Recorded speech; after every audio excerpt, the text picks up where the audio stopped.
In a world where we are more connected than ever, a threat looms in the shadows of technology.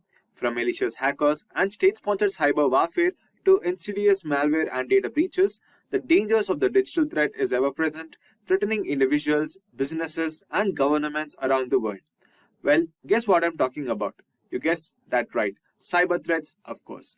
On that note, hello everyone and welcome to Simplilearn. In today's session, we'll be discussing what are cyber attacks and various types of cyber attacks prevalent in today's times. But before we begin, if you're new to the channel and haven't subscribed already, consider getting subscribed to our channel Simplilearn to stay updated with all the latest technologies and hit that bell icon to never miss an update from us. So without any further ado, let's get started with today's topic. Firstly, let us have a quick introduction to what cyber attacks are. Now, the rise of digital age has brought unprecedented connectivity and convenience, but it has also introduced new avenues for malicious actors to exploit vulnerabilities. Cyber attacks encompasses a broad range of malicious activities where adversaries leverage technology to infiltrate, disrupt, or compromise digital systems and data. So, in a nutshell, you can say it is a deliberate and malicious attempt to compromise computer networks, system devices with intention of causing harm, stealing sensitive information, or gaining any kind of unauthorized access. And having said that, with cyber attacks becoming more prevalent and severe, it has become crucial to address the cybersecurity skill gap and overcome the shortage of cybersecurity talent. So if you're interested in pursuing a career in cybersecurity and acquiring the necessary skills, then our postgraduate program in cybersecurity can be the right option for you. Well, gain expertise in defensive and offensive cybersecurity, digital forensics, ethical hacking, network security, penetration testing, and crucial domains with this intensive program. Our comprehensive program offers a curriculum that encompasses a wide range of in-demand cybersecurity tools, hands-on labs, and guided practices.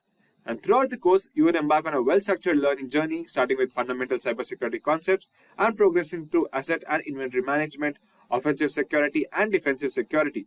To ensure your readiness for the industry, you'll also engage in multiple projects, allowing you to hone your skills and emerge as an exceptional cybersecurity professional. Furthermore, this course will help you learn comprehensive approaches to protecting your infrastructure and securing data, including risk analysis, mitigation, compliance, and much more. So why wait? Hurry up and find the course link in the description box for more details. So make sure you check that out. And let us continue with our topic today now. So what is the motive behind cybersecurity attacks? Now that we have understood what cybersecurity acts, let us understand what is the motive behind it. Now, the digital age has revolutionized how we interact, work, and live, but it has also brought new challenges in fences for victims. Now, the motive behind cyber attacks can be widely varied, and they are often driven by different factors depending on the attacker's goals and intentions. So let us look at some of the motives behind cyber attacks. Now, first on the list, we have financial gain. Now, one of the most prevalent motivation for cyber attacks is financial gain. They seek to steal sensitive financial information such as credit card details, login credentials, or any kind of personal data, which they can sell on the black market or use to commit fraud and identity theft, where attackers encrypt a victim's data and demand payment for decryption keys, and also motivated by financial gain. Now, second reason is industrial espionage. Now, in the corporate world, cyber attacks are sometimes carried out to gain a competitive advantage by stealing proprietary information, trade secrets, and intellectual property. Competing companies and nations statewide may target organizations to obtain valuable information and insights. Political reasons or any kind of ideological reasons. Now, hacktivism involves using cyber attacks as a means of expressing political or ideological views. Hacktivists target government agencies, corporations, or other organizations to protect or raise awareness about specific issue. They may deface websites, leak sensitive information, or disrupt services to make their points. Personal vendetta or any revenge. Now, some cyber attacks are also carried out by individuals seeking revenge or retaliation against a person, a group of organization they hold a grudge against. And finally, cyber terrorism. Now, in rare cases, cyber attacks can be carried out as an act of terrorism to create fear, chaos, and widespread disruption. These attacks aim to cause significant harm to society and can target critical infrastructure such as power grids or transport systems and much more. While understanding the motive behind cyber attacks help in developing effective cybersecurity strategies to mitigate and respond to these threats. Now, how does cyber attacks exactly happen? Now, cyber attacks are orchestrated processes that aim to compromise the security and integrity of computer systems and digital data. Attackers gather information about their targets, such as identifying potential vulnerabilities, security weaknesses, and valuable data they can exploit. Now, this phase involves passive techniques like searching publicly available information and active techniques like scanning for open ports on the target's network. So, regular security assessment, timely software updates, user awareness training, and implementing robust security measures are essential in mitigating these risks of cyber attacks from happening. Now, cybercriminals are constantly devising their sophisticated techniques to exploit vulnerabilities in systems and networks, leading to devastating consequences for victims. So, understanding these threats and implementing proactive safety measures is crucial for safeguarding our digital assets and personal information. So, here are the common types of cyber threats that are prevalent in the current times in no particular order. Now, firstly on the list, we have malware. Now, malware encompasses various types of malicious software designed to infiltrate system data, steal and disrupt operations, and gain unauthorized access. It includes various types of viruses, worms, trojans, ransomware, and spyware, etc. Now, malware disguises itself as a legitimate files or software to deceive users and avoid detection. It can propagate through infected email attachments, malicious websites, or compromised software. Now, one of the real-world example of this is in 2017, the WannaCry ransomware attacked thousands of computers worldwide, encrypting data and demanding ransom payments in Bitcoin. So, what are the consequences of malware attack? Firstly, data breaches and theft of sensitive information. Next, we have system disruptions, leading to downtime and kind of financial losses. And thirdly, espionage and unauthorized access to personal or corporate networks. But how can you safeguard yourself from happening or protect yourself from malware? So firstly, you need to regularly update your operating systems and software to patch vulnerabilities. Also, install reputable antivirus and anti-malware software and keep them up to date. Thirdly, exercise caution when downloading files from untrusted sources or clicking on any unknown links from the websites or internet. Finally, educate users about safe browsing practices and recognizing potential malware threats. Now, second on the list, we have phishing attacks. Now, phishing attacks are social engineering techniques used by cybercriminals to trick individuals into revealing sensitive information such as login credentials, financial details, or any personal data. Phishing emails often appear to be from reputable sources including banks, social media platforms, or government agencies. They create a sense of urgency or fear to prompt immediate actions. So make sure you do not click any sort of unreputable sources of emails that you get from any kind of unrestricted resources. Now, what are the consequences of phishing attacks? Firstly, identity theft and unauthorized access to personal accounts. Also, financial losses due to fraudulent transactions by clicking repeat. Secondly, financial losses due to fraudulent transactions by clicking unknown links from various third-party websites or such. And finally, compromise of sensitive business data and intellectual property. Now, in 2017, a phishing attack targeted Gmail users, directing them to a fake login page to steal their credentials. So make sure you stay away from all these malicious activities. So what are the safety measures you can take against phishing attacks? Firstly, enable multi-factor authentication for all accounts to add an extra layer of security. Now next, avoid clicking on any suspicious links as discussed earlier. So you have to train employees and individuals to recognize phishing emails and avoid clicking on any sort of unsuspicious links. Also, implement email filtering systems to detect and block phishing attempts. And finally, regularly update your web browsers to protect against known phishing vulnerabilities by installing any kind of antivirus systems. On the list, we have ransomware. Now, ransomware is a type of malware that encrypts a victim's data, making it inaccessible until a ransom is paid to the attackers. It is a threat to individuals, businesses, and government organizations worldwide.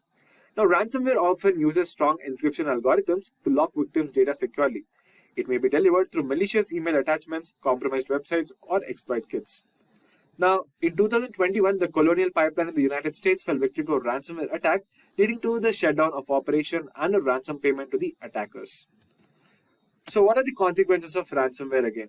Now, again, financial losses due to ransom payments can be a huge factor where you have to pay lots and amounts of payment or money to the hackers.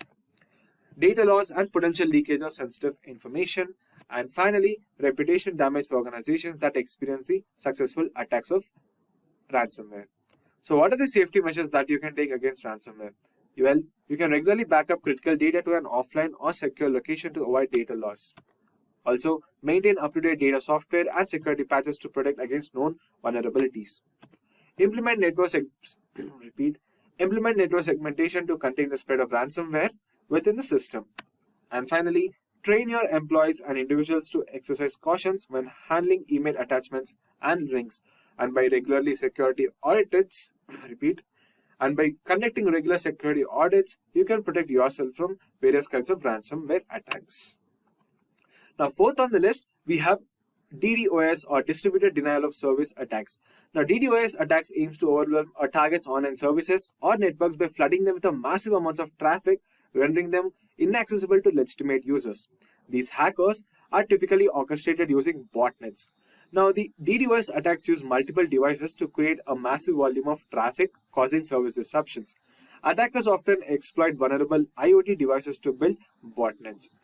But what are the consequences of DDoS attacks? Firstly, it's the downtime and service disruptions leading to financial losses. Secondly, damage to a company's reputation and customer trust. If you know, in 2018, GitHub experienced one of the largest DDoS attacks in history, with traffic peaking at 1.35 Tbps. And in 2016, a massive DDoS attacker on DES provider disrupted several major websites and services. And finally, server and website vulnerability. Now, diversion of attention from the actual attack to dealing with the aftermath of this can also be a crucial consequence, wherein your server or website vulnerability has already been caused.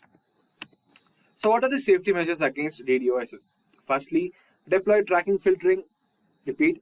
Deploy traffic filtering and lane limiting to detect and block malicious traffic during an attack. Utilize content delivery networks or CDNs to distribute traffic across multiple servers and reduce the impact of DDoS attacks. Also, regularly monitor traffic and set up alerts for unusual patterns indicating an ongoing attack. Invest in scalable infrastructure to handle sudden traffic surges and prevent service disruptions. So these are some of the safety measures that you can take against DDoS attacks and help yourself to protect against them. And finally on the list, we have SQL injection. SQL injection is a web application vulnerability that allows attackers to manipulate a website's data by injecting malicious SQL code into input fields. This can lead to unauthorized access, data theft, or data manipulation. Now, if the SQL injection is successful, the database might execute the attacker's injected SQL code alongside the legitimate query, granting unauthorized access to data, modifying or deleting data, or even compromising the entire database. So, SQL injection exploits, SQL injection exploits poorly sanitized user inputs in web application. SQL injection exploits poorly sanitized user inputs in web applications, which can extract, modify, or delete data from affected databases. So what are the consequences of SQL injection? Well, unauthorized access to sensitive data, including user credentials and personal information. Secondly, data manipulation or deletion leading to data integrity issues. And finally, disclosure of confidential information and compliance violation. Now, a real-life example of SQL injection is in 2008, SQL injection was used to breach Heartland payment systems, resulting in the theft of millions of credit card records. So what are the safety measures that you can take against SQL injection? Firstly, adopt secure coding practices such as parameterized queries and input validation to prevent SQL injection vulnerabilities from happening. Secondly, conduct regular security assessments and penetration testing to identify and address potential SQL injection flaws. Next, implement the principle of least privilege to limit database access rights for application users so that the hackers cannot easily dive into your database. And finally, stay updated on the latest security patches and updates for frameworks and applications. So these were some of the top 5 common types of cybersecurity threats that are prevalent in today's times. Let's see what we have at number 10. From April 27, 2007, Estonia, the European country, faced a series of cyber attacks that lasted for weeks. This happened when the Estonian government decided to move the bronze soldier from Tallinn center to a less prominent military cemetery located on the city's outskirts. Unprecedented levels of internet traffic took down Estonian banks' online services, media outlets, broadcasters, and government bodies. Botnets sent massive waves of spam and vast amounts of automated online requests. According to researchers, the public faced DDoS attacks. There were conflicts to edit the English language version of the Bronze Soldier's Wikipedia page as well. Although there is no confirmation, Russia is believed to be behind these cyber attacks that largely crippled the Estonian society. Let's now move on to the next attack. On December 23, 2015, several parts of Ukraine witnessed a power outage. And this was not a typical blackout, it was indeed the result of a cyber attack. Information systems of 3 energy distribution companies in Ukraine were compromised. It is the first known victorious cyber attack on a power grid. It is said that here hackers sent out phishing emails to the power companies. 30 substations were switched off and about 230,000 people were left in the dark for about 1 to 6 hours. US investigators believed that Russia-based hackers were responsible for this. Experts have warned that other countries could also be vulnerable to such attacks. Let's see what we have at number 8. In the year 1999, a cyber attack caused a 21-day shutdown of NASA computers. Unbelievable, isn't it? The hacker was none other than the then 15-year-old Jonathan James. He first penetrated US Department of Defense Division's computers and installed a backdoor on its servers. This allowed him to intercept more than 1,000 government emails, including the ones containing usernames and passwords. This helped James steal a piece of NASA software and crack the NASA computers that support the International Space Station, which cost the Space Exploration Agency's $41,000 as systems were shut down for 3 weeks. He was the first person to carry out a computer hack against the American Space Agency. Let's now move on to the next attack. In late November 2014, there was a leak of confidential data from the film studio of Sony Pictures. Information about Sony Pictures employees, their emails, copies of the then unreleased Sony films, future propositions, and other crucial data were leaked. This cyber attack was carried out by a hacker group named Guardians of Peace. So what did the hackers want? Well, they demanded that Sony withdraw its then upcoming movie, The Interview. This movie was a comedy storyline to assassinate the North Korean leader Kim Jong-un. Sony then decided to cancel the film's theatrical release due to the threats at cinemas screening the movie. It is indeed hard to trace the roots of a cyber attack.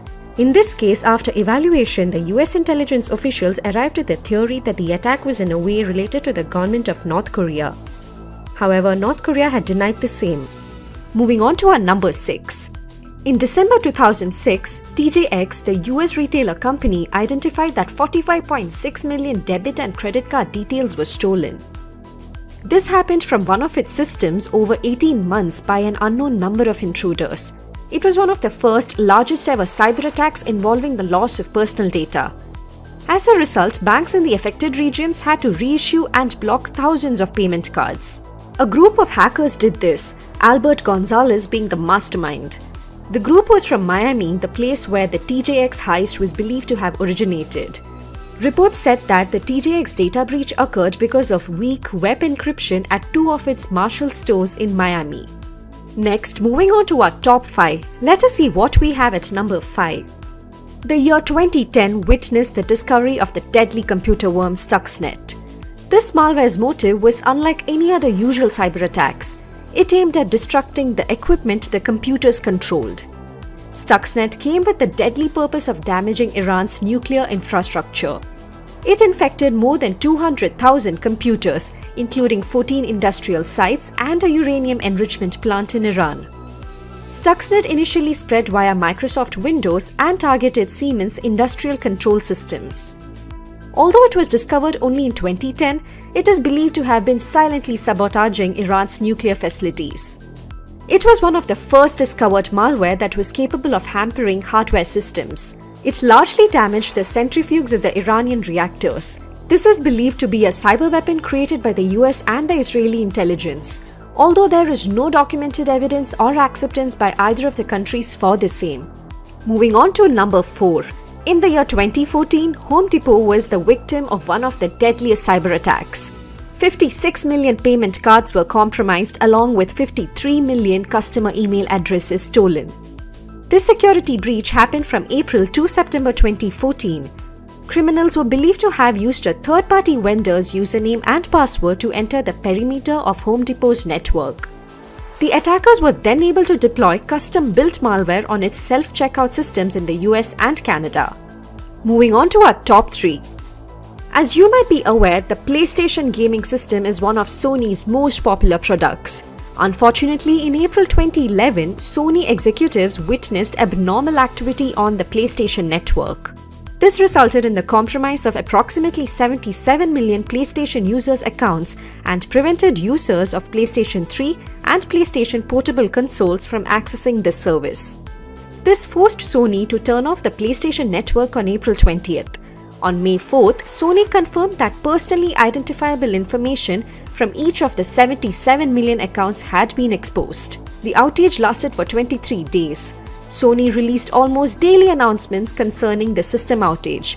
In the end, Sony is believed to have invested approximately $170 million to improve the network security, to investigate the attack, and to cover the expenses of caring for the consumers that had been affected.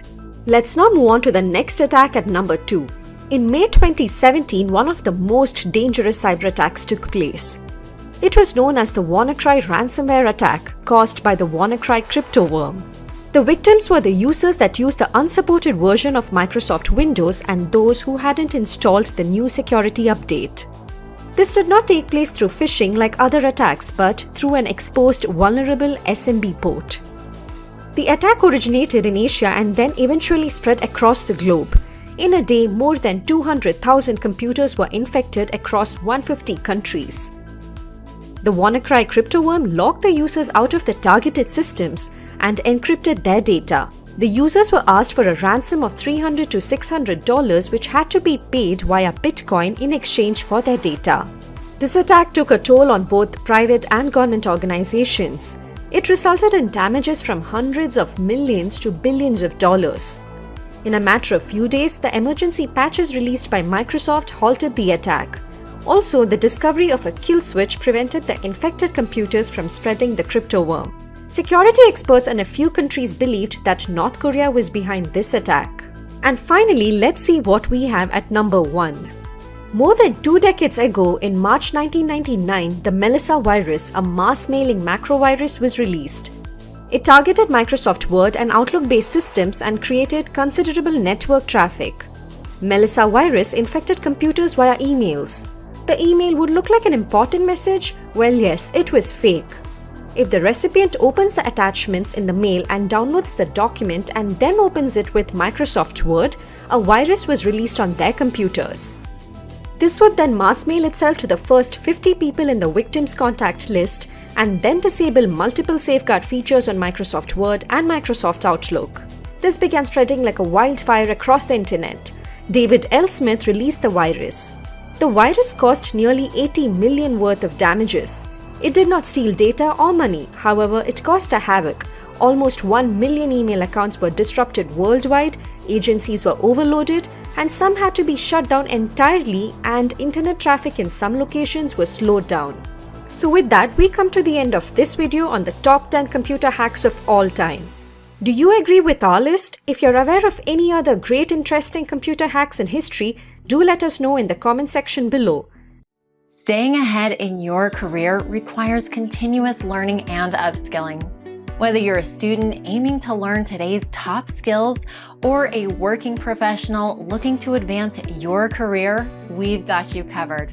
Explore our impressive catalog of certification programs in cutting-edge domains, including data science, cloud computing, cybersecurity, AI, machine learning, or digital marketing. Any of our programs and set yourself on the path to career success. Click the link in the description to know more.